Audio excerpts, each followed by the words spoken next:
نہ کوئی غم کرو نہ خوف، خوشیاں مناؤ جنت کی جس کا تم سے وعدہ کیا گیا تھا۔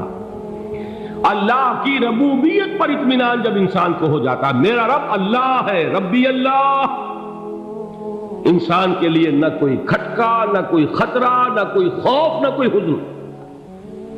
جو کچھ ہو رہا ہے کس کے اذن سے ہو رہا ہے؟ اللہ کے اذن سے۔ اللہ کے اذن کے بغیر پتہ تک نہیں ہلتا۔ یہ کوئی اندھا بہرا مادہ نہیں ہے جس سے مجھے کوئی خوف ہو۔ اندھا بھینسا چلا آ رہا ہو اس سے تو ڈرنے کا ہر انسان کو ڈرنا چاہیے، نہ معلوم کس کو ٹکر مار دے۔ لیکن نہیں، اس کائنات کو چلانے والا ایک سمیع و بصیر خدا ہے، وہ جو میرا دوست ہے، میرا ولی ہے۔ اللہ ولی الذین آمنوا یخرجہم من الظلمات الی النور۔ اللہ اہل ایمان کا ولی ہے، ساتھی ہے، پشت پناہ ہے، مددگار ہے، حمایتی ہے۔ بتائیے جسے یقین ہو جائے کہ اللہ میرا مددگار، اللہ میرا محافظ، اللہ میرا پشت پناہ، اللہ میرا حمایتی، اس کے لیے کوئی خوف ہوگا؟ اس سے کوئی ڈر ہوگا؟ میں مثال دیا کرتا ہوں ایک بہت سادہ، پنجاب کے دیہات کی۔ تو بڑا چودھری ہے اور کوئی غریب کسان ہے۔ اس غریب کسان کے جانوروں کو ہر وقت اندیشہ ہوگا چوری کا، کوئی میری بھینس کھول کر نہ لے جائے، کوئی میرا بیل کھول کر نہ لے جائے۔ لیکن جس کے بارے میں یہ سب کو معلوم ہو کہ وہ جو بڑا چودھری ہے وہ اس کا دوست ہے، اس کی بچیا کو کوئی خوف ہوگا؟ اس کی بھینس پر کوئی ہاتھ ڈالے گا؟ اسے کوئی اندیشہ ہوگا؟ نہیں۔ کیوں؟ کہ وہ بڑا چودھری، بڑا اس کا یہاں کا سردار، جاگیردار، سب کو معلوم ہے وہ میرا دوست ہے، کوئی میرے خلاف اقدام نہیں کر سکتا۔ اس دنیا میں یہ چھوٹی سی بات اگر آپ کے دلی اطمینان اور سکون کا باعث بن سکتی ہے تو ذرا تصور کیجئے۔ میں لفظ تصور استعمال کروں گا صرف اس لیے کہ اس کا ہم جس کو کہتے ہیں ادراک اور شعور کر نہیں سکتے، اگر کے ساتھ کر سکتے۔ اگر یقین ہو کہ اللہ میرا مددگار اور یقین ہو کہ اللہ ہر آن میرے ساتھ ہے، پھر کوئی خوف؟ کس کا خوف؟ کوئی شے اللہ سے بالا تر ہے؟ کوئی قوت اس سے زیادہ طاقتور ہے؟ کوئی اس کے ارادے کو بدلنے والا ہے؟ کوئی اس کی مشیت کے آڑے آنے والا ہے؟ یہی بات ہے جو حضور نے فرمائی، یہ ایمان کا حاصل ہے لب لباب، کہ دیکھو اچھی طرح اس بات کو ذہن نشین کر لو، اگر تمام انسان مل کر تمہیں کوئی نقصان پہنچانا چاہے نہیں پہنچا سکتے، مگر جو کچھ اللہ نے لکھ دیا ہو، اور تمام انسان مل کر تمہیں کوئی نفع پہنچانا چاہے نہیں پہنچا سکتے، مگر وہ شے جو اللہ نے طے کر دی۔ آپ پھر میں کہوں گا ذرا طاری کیجئے، اسے فرض کیجئے، اسے سوچئے۔ اگر اس حدیث پر ہمارا دل ٹھکا ہوا ہو تو کسی سے ڈر ہوگا؟ یہ مجھے نقصان نہ پہنچا دے، یہ میری رپورٹ خراب نہ کر دے، یہ میری انکریمنٹ نہ رکوا دے، یہ میرا یہ نہ بگاڑ دے، یہ میرے یہ نقصان نہ پہنچا دے۔ اس کا ڈر، اس کا ڈر، اس کا خوف، اس کی خوشامد، اس کے لیے جا کر طرح طرح سے اپنی عزت نفس کو ذلیل کروانا اس کے سامنے، یہ سب کچھ کیوں کرتا ہے انسان؟ جب سمجھتا ہے کہ اس کے ہاتھ میں میرا کوئی نفع ہے، اس کے ہاتھ میں میرے لیے کوئی ضرر ہے، یہ مجھے کوئی غضب پہنچا سکتا ہے، یہ مجھے کوئی نقصان پہنچا سکتا ہے، یہ میرا کوئی کام بنا سکتا ہے، یہ میری کوئی ضرورت پوری کر سکتا ہے، اسی کا نام شرک ہے۔ جہاں آپ نے یہ سمجھا کہ غیر اللہ کے اندر کوئی طاقت موجود ہے، وہی شرک ہے۔ بتوں سے تجھ کو امیدیں، خدا سے نو امیدی، مجھے بتا تو صحیح اور کافری کیا ہے؟ شرک تو یہ ہے۔ جس پر بھی تمہیں یہ خیال ہے، کلمہ ہے یہ کلمہ سوم، لا حول ولا قوت الا باللہ، ذرا اس پر دل کو کبھی اگر آپ تصور کریں، پھر فرض کریں، دل ٹھک جائے اس پر، کوئی طاقت نہیں۔ یہی بات تھی جو شیخ عبد القادر جیلانی رحمۃ اللہ علیہ نے اپنی وصیت میں اپنے بچے سے کہی۔ 11ویں دینے والے ہیں، لیکن حضرت شیخ عبد القادر جیلانی کی وصیت اور تعلیمات کو کتنے لوگ ہیں کہ جانتے ہو؟ یہ جن مقامات تک پہنچے ہیں وہ کس چیز کی بدولت پہنچے؟ انہوں نے جو پیغام دیا وہ کیا تھا؟ اے میرے بچے، جس طریقے سے قرآن مجید میں حضرت لقمان کی نصیحتیں جو ہے نقل کر دی گئی ہیں، میں یہ عرض کروں گا بالفرض اگر قرآن حضرت عبد القادر جیلانی کے بعد نازل ہوا ہوتا تو شیخ عبد القادر کی یہ نصیحتیں بھی قرآن میں درج ہوتی۔ اتنی اونچی نصیحتیں ہیں۔ اے میرے بچے، اس حقیقت کو ذہن نشین کر لے، لا فاعل فی الحقیقت ولا مؤثر الا اللہ۔ اس کائنات میں نہ کوئی فاعل حقیقی ہے نہ مؤثر حقیقی ہے سوائے اللہ۔ کسی شے میں کوئی تاثیر نہیں اگر اللہ نہ چاہے۔ آگ جلا نہیں سکتی اگر اللہ نہ چاہے، پانی ڈبو نہیں سکتا اگر اللہ نہ چاہے، زہر ہلاک نہیں کر سکتا اگر اللہ نہ چاہے، کوئی چیز فائدہ نہیں پہنچا سکتی اگر اللہ نہ چاہے۔ تو در در پہ کیوں سر جھکاتے ہو؟ در در پر کیوں جبیں سائی کرتے ہو؟ سب کے سامنے کیوں ہاتھ پھیلاتے ہو؟ ایک اللہ سے مانگو، ایک اللہ کے سامنے زمین پر اپنی جبین رکھو۔ لا فاعل فی الحقیقت ولا مؤثر الا اللہ۔ نظر آتا ہے ہمیں کہ پانی پیاس بجھا دیتا ہے، پیاس بجھانے کی صلاحیت پانی میں نہیں ہے، اللہ کے اذن سے۔ کھانا بھوک مٹا دیتا ہے، بھوک مٹانے کی صلاحیت کھانے میں نہیں ہے، اذن رب میں۔ دیکھیے یہی یقین تھا حضرت موسیٰ علیہ السلام کا واقعہ یاد کیجئے۔ سامنے سمندر آ گیا ہے، قوم دیکھتی ہے پیچھے کہ گرد و غبار کا طوفان۔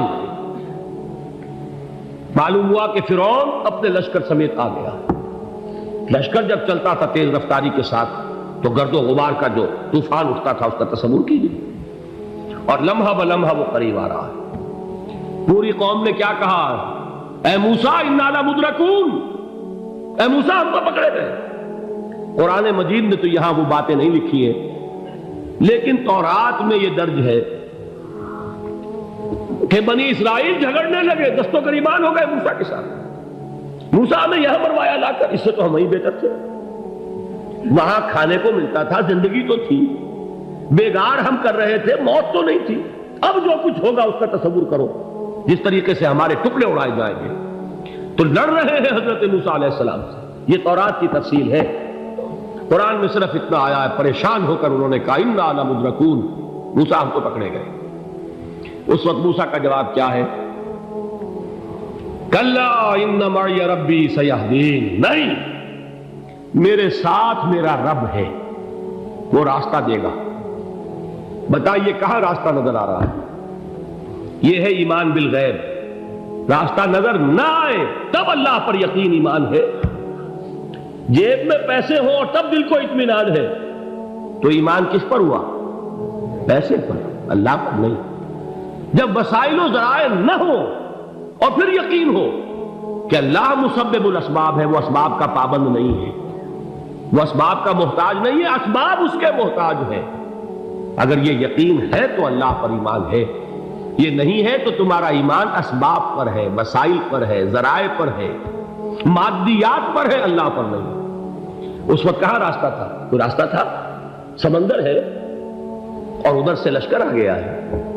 کلا ان معی ربی سیہدین۔ اب دیکھیے ایمان کہہ دینا آسان ہے، ہوا معکم اینما کنتم، جہاں کہیں بھی تم ہوتے ہو اللہ تمہارے ساتھ ہوتا ہے، لیکن اس کا یقین قائم ہو جائے تو زمین و آسمان کا فرق واقع ہو جائے۔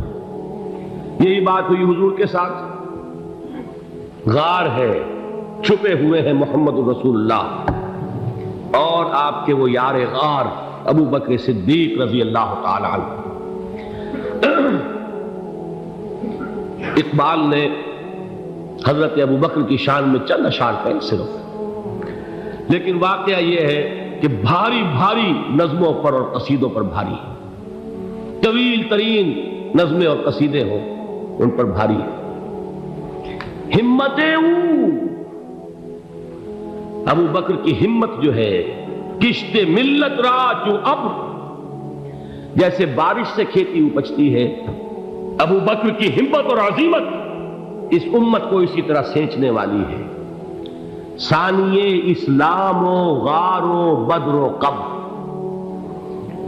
وہ دوسرے تھے اسلام میں، دوسرے پہلے کون تھے؟ انا اول المومنین، حضور فرماتے ہیں سب سے پہلا ایمان لانے والا میں، دوسرے ابو بکر۔ ویسے ہمارے ہاں یہ چلتا ہے اختلاف، حضرت علی پہلے ہیں کہ حضرت ابو بکر پہلے ہیں، لیکن اس میں بڑی خوبصورت تطبیق قائم کی ہے علماء نے، اور بہت صحیح ہے۔